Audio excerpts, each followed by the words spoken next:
Assalamualaikum. Kembali lagi di channel saya Cerita Kita. Apa kabar teman-teman? Semoga dalam keadaan baik-baik saja ya. Sekarang saya akan melanjutkan cerita Battle Through the Heaven. Selamat mendengarkan. Bab 5. Bab 5 Bubuk Pengumpul Ki. Ahem. Penatua berjubah putih berdeham dan berdiri. Menyatukan tangannya. Dia tersenyum, pemimpin klan Xiaozan. Alasan kami datang ke sini hari ini adalah karena kami ingin bantuan Anda untuk sesuatu. Tentu saja, Geye. Jika Anda memiliki masalah, beritahu saya.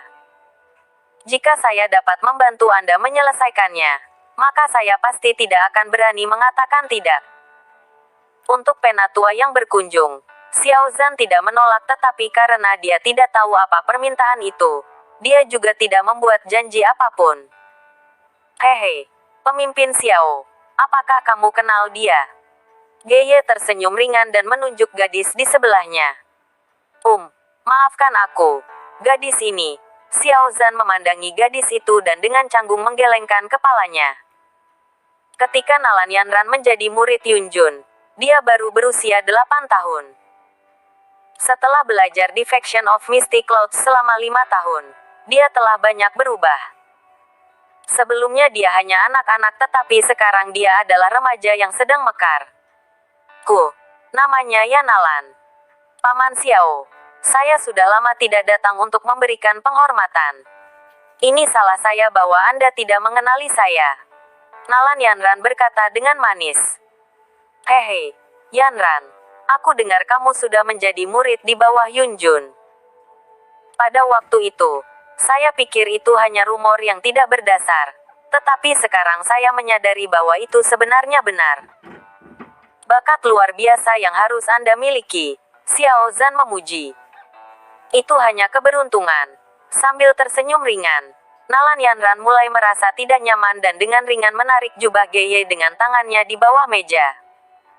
Hehe, pimpinan Xiao, permintaan yang aku miliki berhubungan dengan Yanran. Selain itu, ini ditugaskan oleh pemimpin fraksi kami. Geye tetap tersenyum. Tetapi ketika dia menyebutkan pemimpin fraksi, dia secara tidak sadar mengurangi senyumnya dan wajahnya menjadi serius. Seperti Geye, Xiaozan berhenti tersenyum. Pemimpin faksi dari fraksi Mystic Clouds adalah salah satu orang paling penting di seluruh kekaisaran Jiama. Xiaozan, yang adalah pemimpin klan kecil, tidak akan berani memprovokasi dia. Tetapi dengan kekuatannya, apa yang dia butuhkan untuk membantu Xiao Clan? Geye memang mengatakan bahwa itu terkait dengan Yanran. Apakah itu? Sebuah pikiran yang berkeliaran melintas di benak Xiaozan yang menyebabkan ujung mulutnya sedikit berkedut dan tangannya yang kuat mulai gemetar. Syukurlah tangannya ditutupi oleh lengan bajunya yang panjang. Dengan berhati-hati untuk menekan pikiran itu, Xiaozan dengan gemetar bertanya, Tuan Geye, tolong beritahu saya apa permintaan fraksi. Geye ragu-ragu, tetapi dia berpikir tentang seberapa besar pemimpin fraksi memuja Yanran dan dengan demikian, dia mengepalkan giginya. Pemimpin Xiao, Anda tahu betapa ketatnya aturan di fraksi. Selain itu, pemimpin fraksi memandang Yanran sangat tinggi. Pada kenyataannya, pemimpin fraksi mengharapkan Yanran menjadi pemimpin fraksi berikutnya.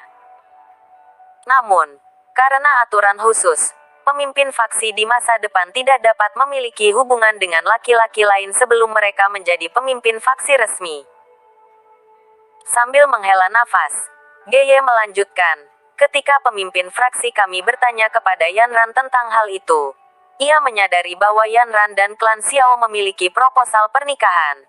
Oleh karena itu, pemimpin fraksi meminta pemimpin Xiao untuk membatalkan pernikahan ini. Cangkir batu giok di tangan Xiaozan berubah menjadi kabut halus dalam sekejap.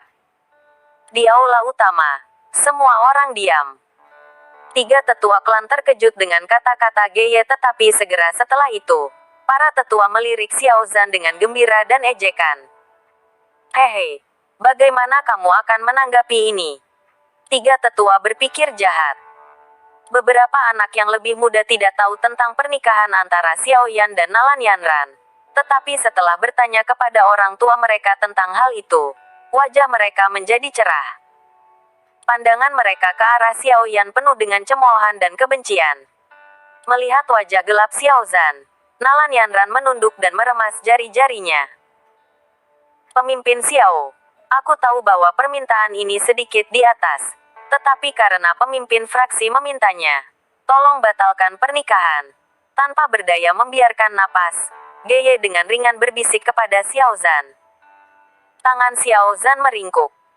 Doki hijau samar perlahan merayap di atas tubuhnya dan akhirnya, itu membentuk kepala singa ilusi di depan wajah Xiao Zhan. Metode ki rahasia Xiao Clan, Mara Furious Lion. Level, Suan Tengah. Melihat reaksi Xiao Zhan, wajah Geye menjadi serius. Dia pindah ke tempat Yanran di belakangnya dan dalam cakar elang seperti tangan Doki hijau berkumpul. Doki melepaskan pedang ilusi kecil tapi tajam. Fraksi metode Ki Mystic Cloud, pedang kayu hijau. Level, Suan rendah. Dengan keluarnya Doki, anak-anak yang lebih lemah di aula utama menjadi pucat dan merasa dada mereka mengencang. Ketika napas Xiao Zhan menjadi lebih intens, ketiga tetua berteriak. Suara mereka seperti kilat yang menyapu aula. Xiao Zhan, berhenti.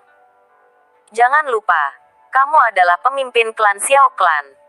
Xiao Zhan menegang dan Doki di tubuhnya menghilang perlahan. Xiao Zhan jatuh kembali ke kursinya dan tanpa emosi menyaksikan kepala Yanran yang lebih rendah. Akhirnya, dia berkata dengan nada serak, Nalan, kamu punya nyali. Dengan anak perempuan seperti itu, aku sangat iri pada Nalan Su. Nalan Yanran mengejang, Paman Xiao. Tidak. Panggil aku klan leader Xiao mulai sekarang. Saya tidak pantas disebut Paman.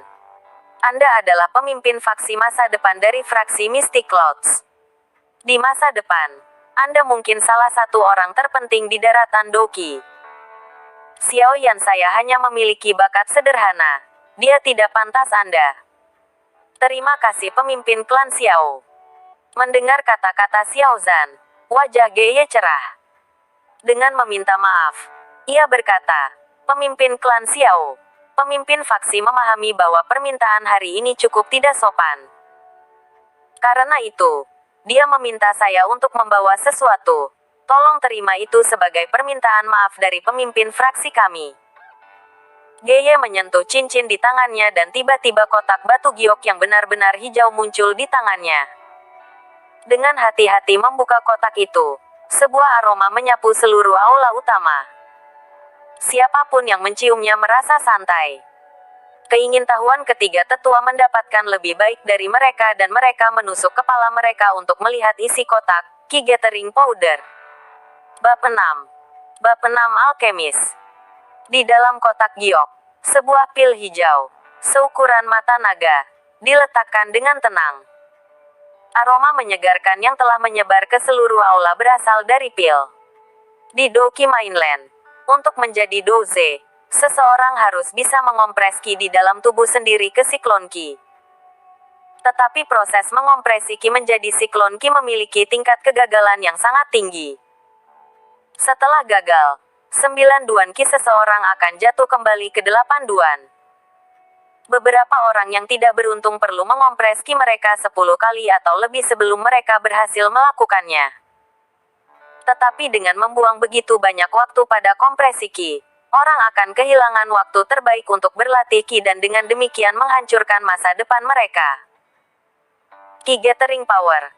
Penggunaannya adalah untuk memungkinkan seseorang dengan 9 duan Ki memiliki tingkat keberhasilan 100% ketika mencoba untuk menekan Ki seseorang. Efek ini membuat banyak orang bermata merah. Bagaimanapun, siapapun yang bukan Doze diperlakukan dengan sangat buruk. Tapi Ki Gathering Power bukanlah sesuatu yang dibuat oleh alam, melainkan dibuat oleh seseorang, alchemis. Di Doki Mainland, satu-satunya profesi yang lebih diinginkan daripada Doze adalah alkemis. Seperti namanya, alkemis dapat membuat pil khusus yang meningkatkan kekuatan seseorang. Setiap alkemis agen bebas dicari oleh banyak kekuatan. Alasan mengapa alkemis memiliki posisi tinggi adalah karena betapa jarangnya para alkemis dan seberapa ketat persyaratan untuk menjadi seorang alkemis. Pertama-tama, seseorang harus atribut api. Dan kemudian, dalam atribut api, seseorang harus memiliki sepotong kecil atribut kayu untuk bertindak sebagai katalis dalam pemurnian pil. Di Doki Mainland, atribut seseorang ditentukan oleh jiwa mereka. Jiwa sejak lahir hanya akan memiliki satu atribut tunggal dan menolak atribut lainnya. Jadi tidak mungkin bagi seseorang untuk memiliki dua atribut. Tentu saja, tidak ada yang mustahil. Dalam sejuta orang, akan selalu ada seseorang yang memiliki jiwa yang bermutasi. Di dalam orang-orang ini yang telah bermutasi, beberapa memiliki potensi untuk menjadi alkemis. Namun, seseorang yang memiliki atribut api dan kayu tidak cukup untuk menjadi seorang alkemis. Itu karena seseorang juga harus memiliki persepsi jiwa yang kuat atau pencetakan jiwa. Dalam penyempurnaan pil, 3 persyaratan terpenting adalah bahan, nyala api, dan persepsi jiwa seseorang. Bahan. Mereka harus menjadi harta karun alami. Bagaimanapun, bahkan ahli alkimia terbaik tidak dapat membuat pil dewa tingkat dari bahan sampah. Karena itu, bahan dasar yang baik sangat penting untuk pil yang baik. Nyala api, atau api yang diperlukan saat memurnikan pil. Api yang digunakan dalam pil pemurnian tidak bisa berupa nyala api normal melainkan mereka haruslah nyala api Doki yang diciptakan oleh Doki dengan atribut api. Tentu saja, ada beberapa api bermutasi yang sangat kuat di alam. Beberapa alkemis yang kuat akan mengambil api ini dan menggunakannya untuk memperbaiki pil, bukan api Doki mereka sendiri. Tidak hanya api yang bermutasi ini meningkatkan tingkat keberhasilan penyempurnaan, mereka juga meningkatkan efektivitas pil. Karena pil pemurnian adalah tugas yang mengerikan, periode penyempurnaan yang lama membutuhkan banyak Doki, dan karena itu, setiap alkemis brilian juga merupakan tipe api yang kuat, Doze. Persyaratan terakhir adalah jiwa persepsi. Saat memurnikan pil, intensitas nyala api perlu dikontrol dengan presisi yang konyol. Jika nyala api sedikit terlalu panas, pil di dalam tungku akan dibakar menjadi abu, membuang-buang waktu dan upaya sang alkemis. Oleh karena itu, mengendalikan intensitas nyala api adalah prasyarat untuk menjadi seorang alkemis. Tetapi untuk memiliki kendali atas nyala api, seseorang harus memiliki persepsi jiwa yang luar biasa. Tanpa jiwa persepsi, bahkan jika seseorang memenuhi atau bahkan melampaui 2 persyaratan pertama, tidak ada gunanya untuk mencoba memperbaiki pil. Di bawah kondisi ketat ini, orang-orang yang memiliki kualifikasi untuk menjadi seorang alkemis sangat sedikit dan langka. Karena tidak ada banyak alkemis, pil ajaib yang mereka suling juga sedikit dan jarang. Karena hal-hal langka itu berharga dan pil pasti dapat didefinisikan sebagai langka, para alkemis semuanya memiliki kedudukan terhormat, sampai batas tertentu, berlebihan. Di dalam aula utama, dengan terengah-engah dari 3 tetua, generasi muda semua menatap kotak jade di tangan Geye. Di sebelah ayahnya, Xiao Mei menjilat bibir merahnya dengan lidahnya yang lembut dan menatap kotak itu, tanpa berkedip. Hehe, ini disempurnakan oleh Gu Hei yang terhormat. Saya pikir semua orang di sini telah mendengar namanya, kan? Melihat penampilan memalukan dari ketiga tetua, Geye mulai menjadi sombong. Pil ini disempurnakan oleh Raja Pil Kebon Gu Hei. Mendengar kata-kata Geye, ketiga tetua sekali lagi mempermalukan diri mereka sendiri. Pil King Gu Hei, seorang alkemis yang sangat berpengaruh dalam kekaisaran Jiama. Alkimia miliknya misterius dan tidak dapat diprediksi, menyebabkan kekuatan berbeda yang tak terhitung jumlahnya untuk mencoba menggodanya. Tidak hanya Gu Hei memiliki bakat luar biasa dalam alkimia, kekuatannya sendiri berada pada tingkat Douwang dan dia salah satu dari 10 Douzes teratas di Kekaisaran Jiama. Disempurnakan dengan tangannya, Nilai Qi Gathering Powder mungkin secara eksponensial lebih tinggi daripada daya pengumpulan Qi normal lainnya. Tiga tetua tersenyum pada Qi Gathering Powder di dalam kotak jade. Jika klan Xiao mendapatkan bubuk pengumpulan Qi ini, maka klan Xiao mungkin dapat mengembangkan doze muda lainnya.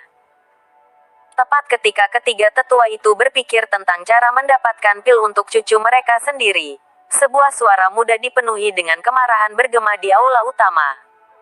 Bapak, Geye, akan lebih baik jika Anda menyimpan pil. Permintaan Anda, kami mungkin tidak menerimanya.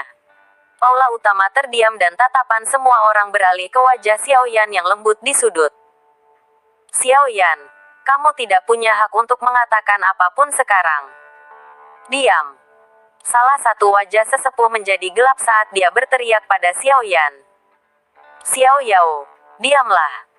Saya tahu bahwa Anda tidak senang dengan hal ini, tetapi kami akan memutuskan apa yang akan terjadi. Seorang penatua yang cukup tua berkata kepada Xiao Yan. Tiga penatua, jika putra atau cucumu dibebaskan hari ini, apakah kamu masih mengatakan itu? Xiao Yao perlahan berdiri. Ujung mulutnya melengkung ke atas karena ejekan. Karena jelas bahwa ketiga tetua memperlakukannya dengan jijik, mengapa ia harus begitu hormat kepada mereka? Kamu, mendengar kata-kata Xiao Yan, tiga tetua tidak bisa menemukan cara untuk membantah kata-katanya. Penatua ketiga pemarah bahkan mulai mewujudkan doki dalam kemarahan. Tiga tetua, Xiao Yao GG tidak salah. Dia adalah korban dari ini sehingga kalian tidak harus memutuskan untuknya. Suara gadis jernih terdengar di aula utama. Mendengar suara gadis itu, kesombongan tiga tetua jatuh dan setelah bertukar pandangan khawatir, mereka semua mengangguk dan duduk kembali. Melihat ketiga tetua mundur, Xiao Yao menoleh ke belakang dan menatap tajam ke arah Xiao Sun Er yang tersenyum. Kamu siapa? Untuk dapat membuat tiga sesepuh takut padamu. Menekan kebingungannya, Xiao Yao dengan cepat berjalan dan dengan hormat membungkuk kepada ayahnya, Xiao Zhan. Setelah itu, dia berbalik untuk menghadapi Nalan Yanran. Perlahan-lahan menghirup udara, dia bertanya, Nona, saya ingin mengajukan pertanyaan. Kunjungan Anda di sini hari ini, untuk melepaskan pernikahan. Apakah kakek Nalan memberikan persetujuannya? Sebelumnya, ketika Xiao Yan keluar dari sudutnya, Nalan Yanran sudah merasa tidak nyaman dengannya. Sekarang mendengar pertanyaannya, alisnya mengerut.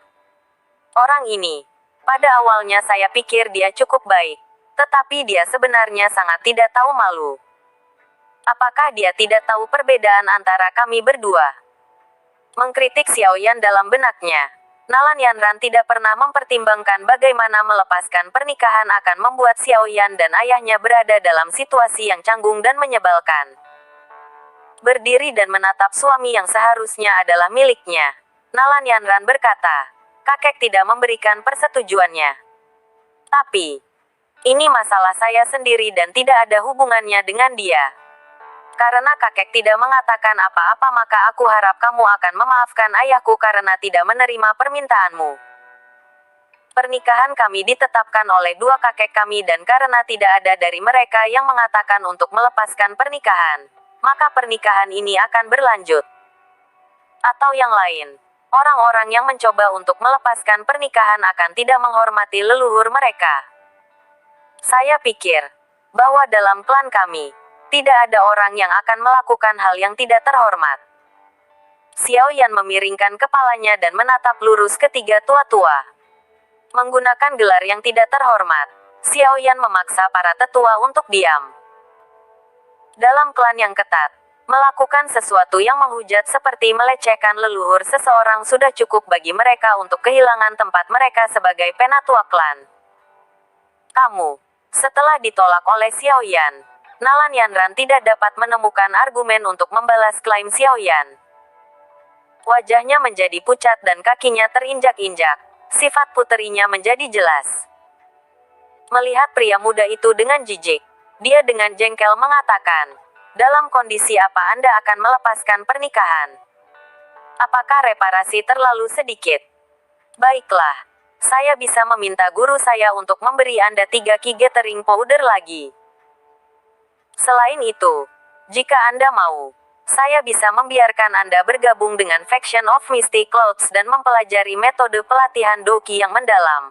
Apakah itu cukup? Mendengar kondisi menarik dari Nalan Yanran, napas ketiga tetua mulai terasa berat. Di dalam aula utama, generasi muda menelan air liur. Bergabung dengan fraksi awan berkabut. Ya dewa, itu impian banyak orang. Setelah mengatakan semua kondisi ini, Nalan Yanran mengangkat dagunya yang seputih salju, seperti seorang putri yang berbicara kepada pelayannya. Dia menunggu tanggapan Xiao Yan dan tahu bahwa kondisi ini cukup untuk membuat pemuda manapun menjadi gila. Bab 7. BTTH Bab 7 Perceraian. Berbeda dengan apa yang diharapkan Nalan Yanran, setelah mengatakan kondisi memikat itu, pemuda di depannya mulai gemetaran. Dia perlahan mengangkat kepalanya dan wajahnya yang muda dan lembut berubah menjadi wajah yang menakutkan dan buas. Meskipun Xiao Yan telah mengalami ejekan yang tak terhitung jumlahnya selama 3 tahun terakhir, bahkan ia memiliki batas. Tindakan Nalan Yanran secara kasar menginjak serpihan terakhir martabat yang tersembunyi jauh di dalam hati Xiao Yan. Melihat wajah kejam pemuda itu, Yanran melompat mundur. Pria muda di sisinya mengambil kesempatan untuk mengeluarkan pedangnya dan dengan dingin menatap Xiao Yan. Aku ingin membunuhmu. Meskipun giginya gemerincing, kata-kata Xiao Yan memiliki niat membunuh yang jelas bagi mereka.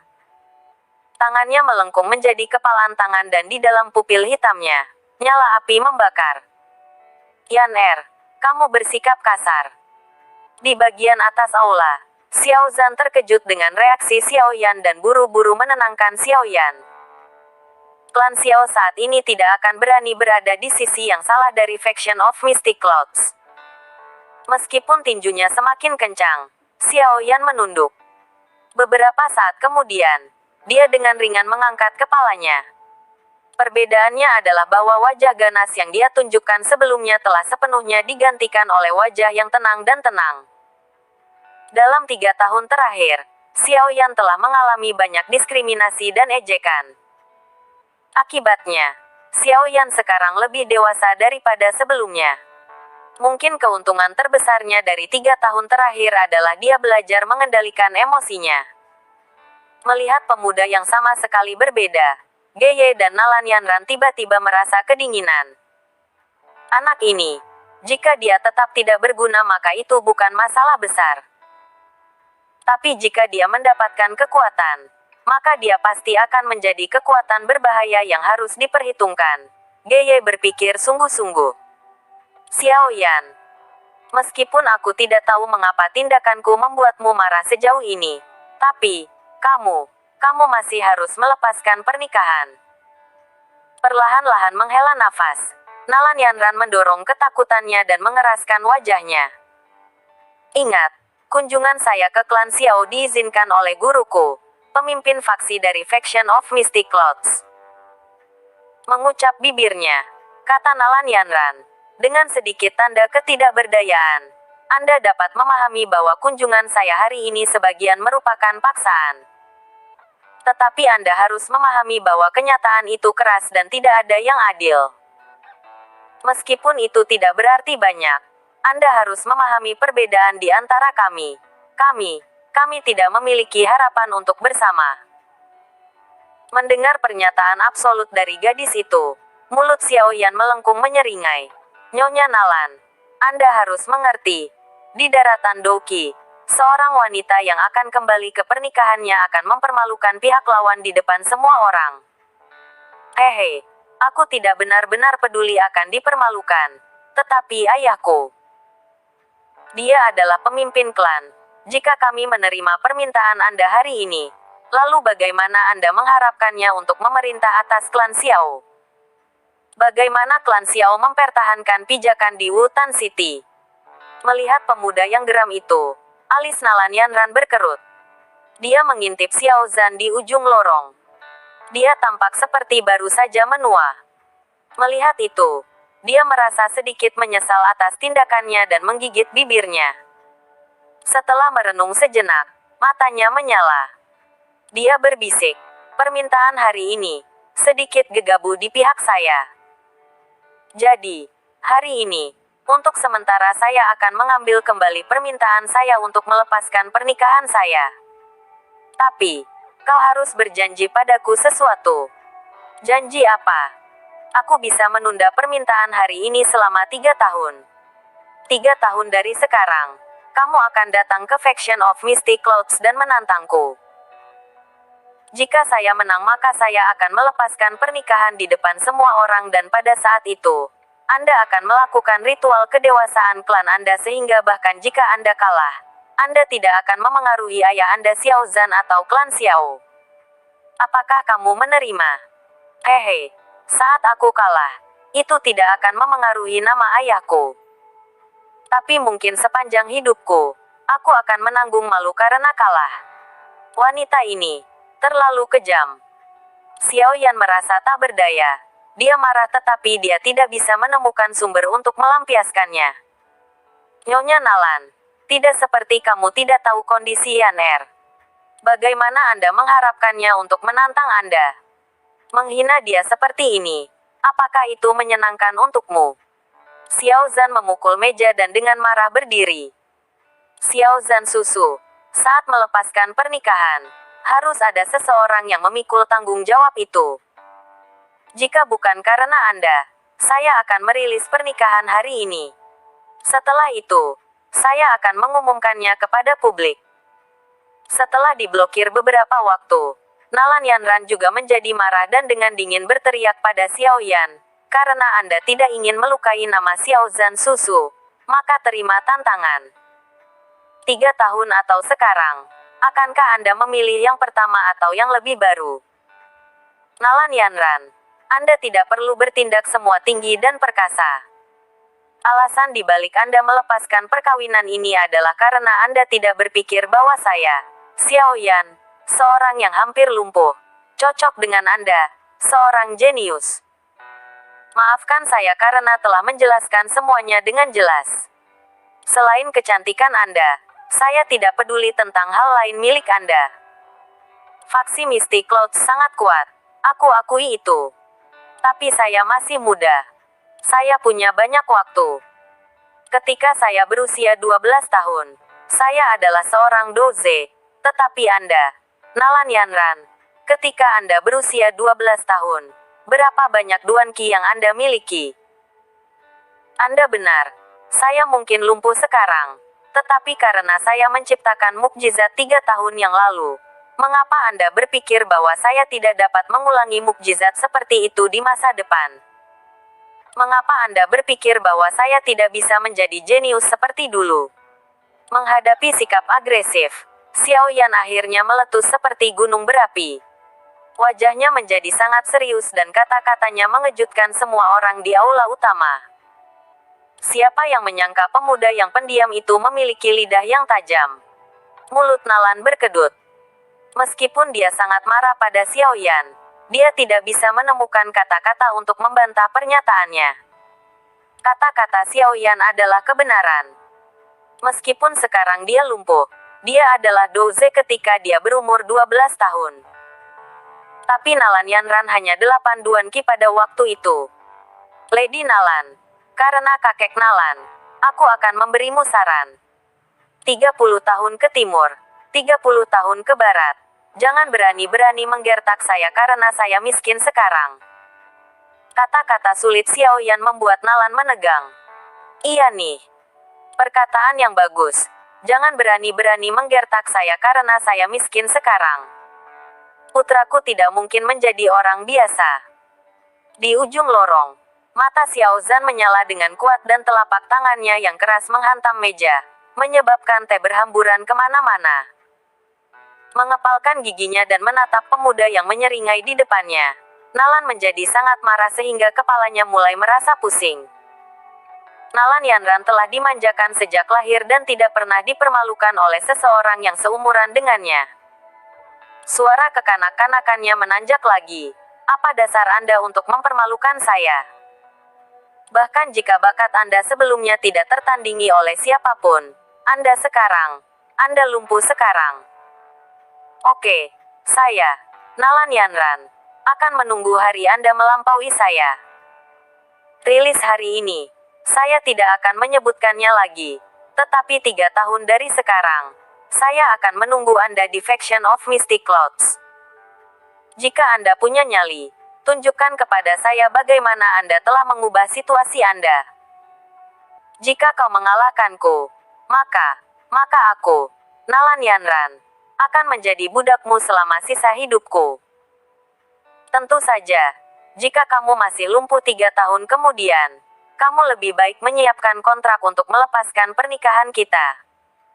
Melihat wajah pucat gadis itu, Xiao Yan menertawakan. Tidak akan memakan waktu 3 tahun. Saya tidak ingin Anda bahkan jika Anda memohon saya untuk menjadi istri saya. Setelah mengatakan itu, Xiao Yan mengabaikan wajah Yanran yang membeku dan berbalik.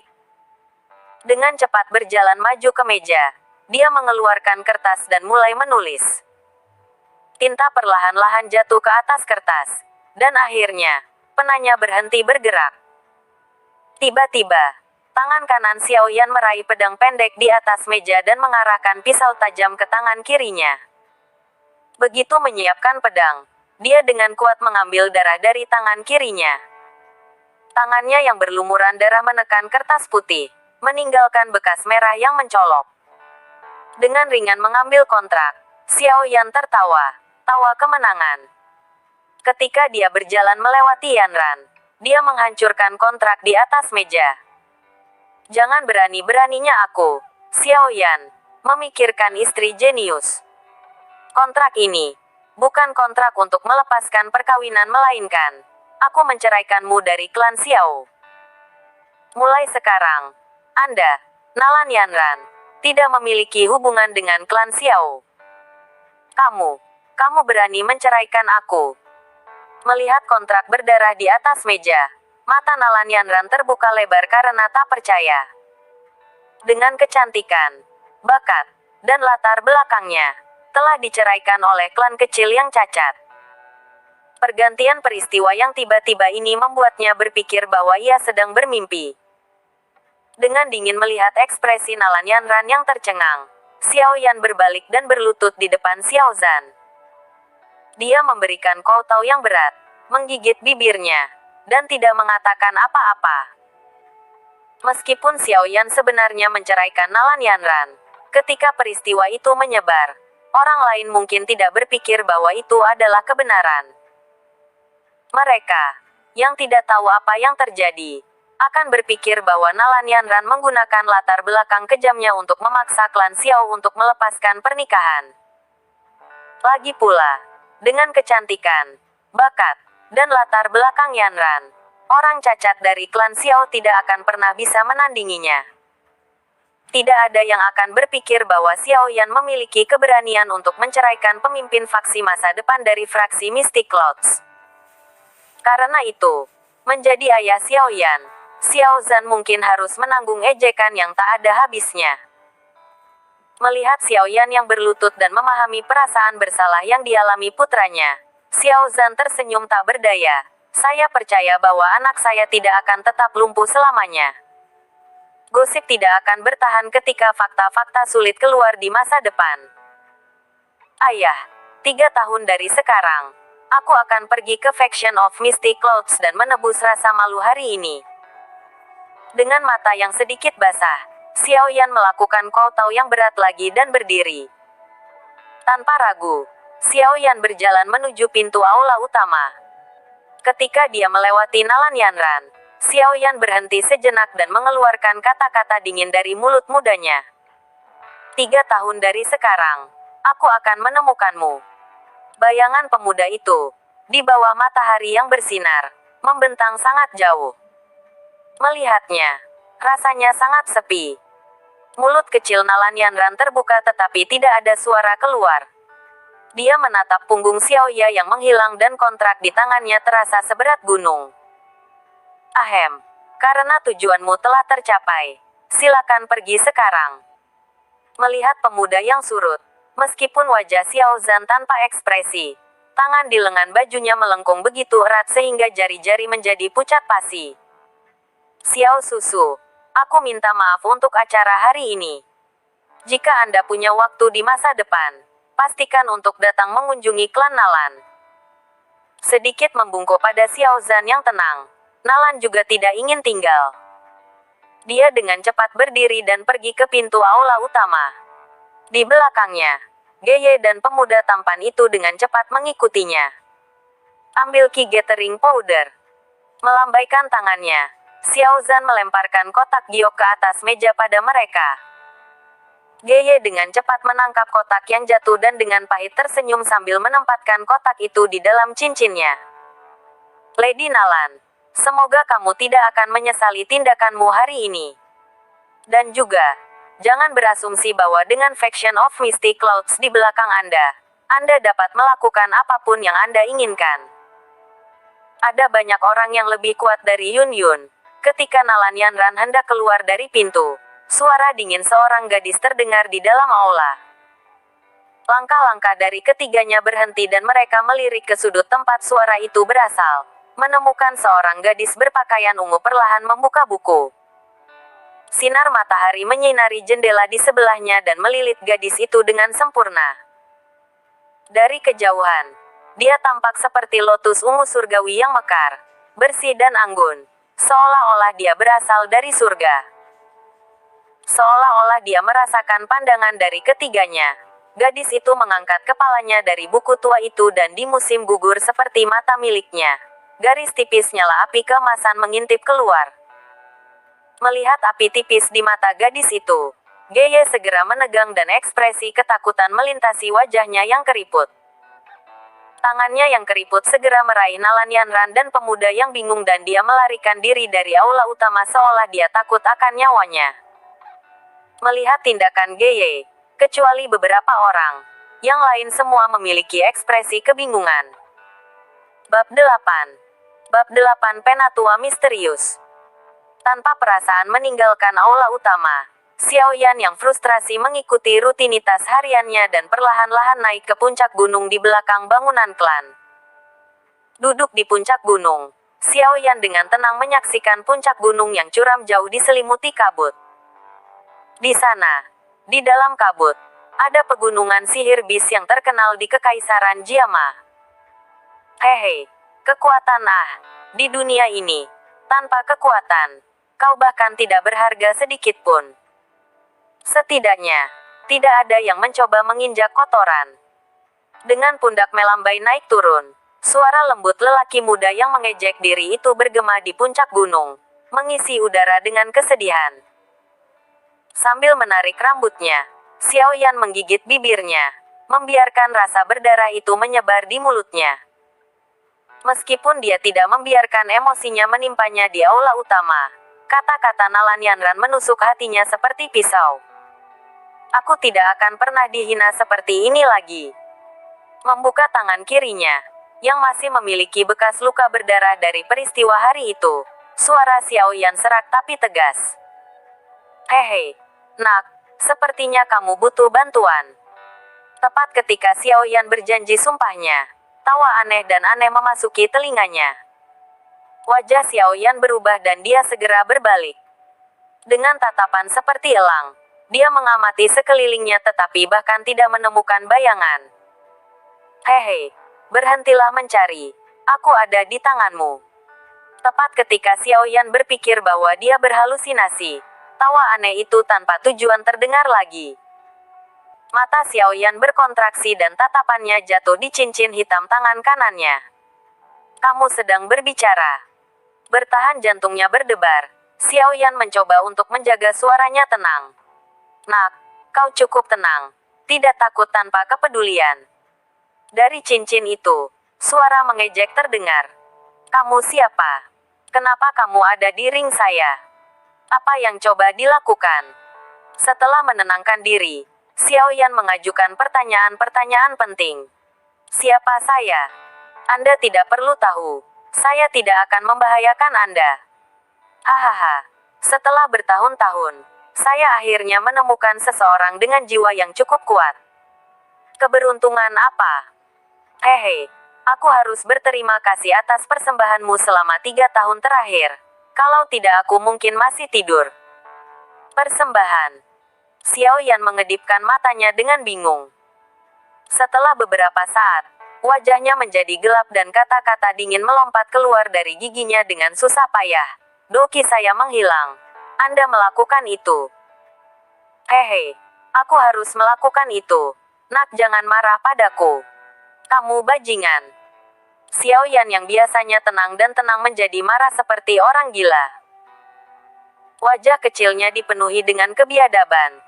Dan tanpa peduli bahwa cincin itu adalah satu-satunya kenang-kenangan dari ibunya, ia merenggut cincin itu dari jarinya dan melemparkannya ke atas tebing dengan sekuat tenaga.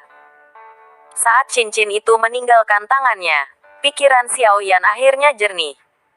Dengan tergesa-gesa ia mencoba menangkap cincin terbang, tetapi cincin itu sudah melewati tebing, jatuh menuruni gunung. Menatap cincin menghilang ke kabut, Xiao Yan tertegun untuk waktu yang lama. Akhirnya, wajahnya kehilangan kebiadaban dan menjadi tenang. Dia memukul dahinya. Kesal, idiot itu terlalu gegabah. Terlalu gegabah. Untuk menyadari bahwa biang keladi penghinaannya selama 3 tahun terakhir adalah cincin yang selalu dia pakai. Tidak mengherankan kalau Xiao Yan bereaksi dengan sangat keras. Setelah duduk di tepi tebing untuk waktu yang lama, Xiao Yan tanpa daya menggelengkan kepalanya. Berdiri. Dia bersiap untuk kembali tetapi matanya melebar dan jarinya menunjuk benda di depannya. Di depan Xiao Yan adalah cincin hitam pekat, mengambang di langit. Tapi hal yang paling mengejutkan Xiao Yan adalah sosok keriput transparan di atas ring. Hehe, nak, kamu tidak perlu marah, kan? Saya hanya butuh 3 tahun dari doki Anda. Penatua transparan tersenyum pada Xiao Yan yang tertegun. Mulut Xiao Yan berkedut dan dia menekan amarahnya. Dia berkata, kakek, karena kamu bersembunyi di dalam cincin, maka kamu harus tahu berapa banyak rasa sakit yang kamu sebabkan sejak kamu mengambil doki Kukan. Tapi dengan 3 tahun penghinaan ini, kamu sudah dewasakan. Apakah Anda berpikir bahwa 3 tahun yang lalu Anda akan memiliki toleransi dan pola pikir seperti ini? Xiao Yan mengerutkan alisnya. Tetapi emosinya mulai tenang. Setelah marah, sedikit kebahagiaan mengambil alih Xiao Yan. Karena dia tahu mengapa dokinya menghilang. Bakatnya telah kembali.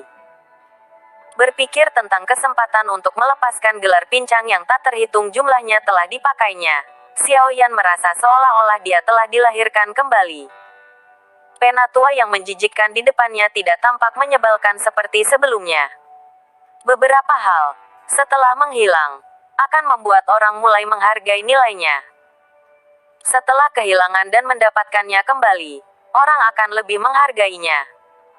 Memutar pergelangan tangannya dengan ringan, Xiao Yan menghela nafas panjang dan berkata, meskipun aku tidak tahu siapa kamu, aku ingin tahu apakah kamu berencana untuk tetap di dalam cincin untuk mencuri dokiku. Jika itu masalahnya maka saya akan meminta Anda untuk menemukan pemilik baru. Saya tidak mampu terus membesarkan Anda. Hehe, orang lain tidak memiliki persepsi jiwa sekuat Anda. Penatua membelai janggutnya. Karena aku sudah memilih untuk muncul, maka sebelum kamu memberiku izin, aku tidak akan mengambil dokimu. Xiao Yan memutar matanya dan mencibir tanpa mengatakan apa-apa. Dia sudah memutuskan. Terlepas dari apapun yang dikatakan Penatua, dia tidak akan menyimpan cincin itu di sisinya. Nak, apakah kamu ingin menjadi kuat? Apakah Anda ingin dihormati oleh orang lain? Meskipun Xiao Yan sudah memutuskan untuk tidak ada hubungannya dengan Penatua, hatinya mulai berdetak cepat ketika dia mendengar kata-kata itu. Saya sudah tahu mengapa doki saya menghilang dan dengan bakat saya, mengapa saya ingin Anda menjadi kuat. Menghirup napas kecil, Xiao Yan dengan lancar berkata. Dia tahu bahwa tidak ada makan siang gratis di dunia ini. Untuk berutang budi pada orang misterius, bukanlah langkah yang cerdas. Nak, meskipun bakatmu cukup bagus, Kamu harus tahu bahwa kamu sudah berusia 15 tahun tetapi doki kamu hanya pada 3 duan. Saya pikir saya mendengar bahwa upacara dewasa Anda tahun depan, kan? Apakah Anda berpikir bahwa dalam setahun, menggunakan bakat dan kerja keras Anda dapat mencapai 7 duan ki? Selain itu, gadis yang kamu janjikan untuk bertarung 3 tahun dari sekarang tidak memiliki bakat buruk juga. Anda ingin mengejar dan melampaui dia. Itu tidak akan mudah. Wajah tetua yang penuh keriput mekar seperti krisan. Jika Anda tidak mengambil doki saya, maka apakah Anda berpikir bahwa semua ini akan terjadi? Anda tua. Setelah kelemahan terbesarnya terungkap, wajah Xiaoyan menjadi gelap sekali lagi dan dia mulai mengutuk. Setelah mengutuk, Xiaoyan merasakan sedikit keputusasaan. Dalam situasinya saat ini, tidak peduli berapa banyak dia mengutuk, tidak akan ada efek. Latihan doki membutuhkan fondasi yang kuat. Kembali ketika ia berusia 4 tahun, butuh 6 tahun untuk mencapai 9 duan doki. Bahkan dengan bakatnya, mencapai 7 duan ki hanya dalam 1 tahun tidak ada harapan.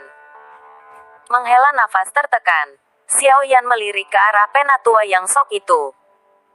Ujung mulutnya melengkung dan dia bertanya, apakah kamu punya solusi? Mungkin. Penatua menjawab dengan samar. Jika Anda membantu saya mencapai 7 duan ki hanya dalam 1 tahun maka saya akan memaafkan Anda karena mengambil doki saya selama 3 tahun. Bagaimana? Xiaoyan mungkin bertanya. Hehe, angan-angan nak. Jika kamu tidak bisa menolongku maka mengapa aku harus menjagamu? Seseorang yang tidak berguna, di sisiku. Anda harus menemukan orang malang lainnya. Xiaoyan tahu bahwa penatua yang transparan tidak dapat secara acak mengambil doki dari orang lain sehingga ia tahu bahwa ia memiliki pengaruh dalam negosiasi. Kau bahkan tidak jauh dari seorang pemuda berusia 15 tahun. Sepertinya 3 tahun ini sangat membantu Anda tumbuh banyak. Apakah rencanaku menjadi bumerang? Melihat Xiaoyan yang pandai, penatua berhenti dan kemudian dengan terguncang menggelengkan kepalanya.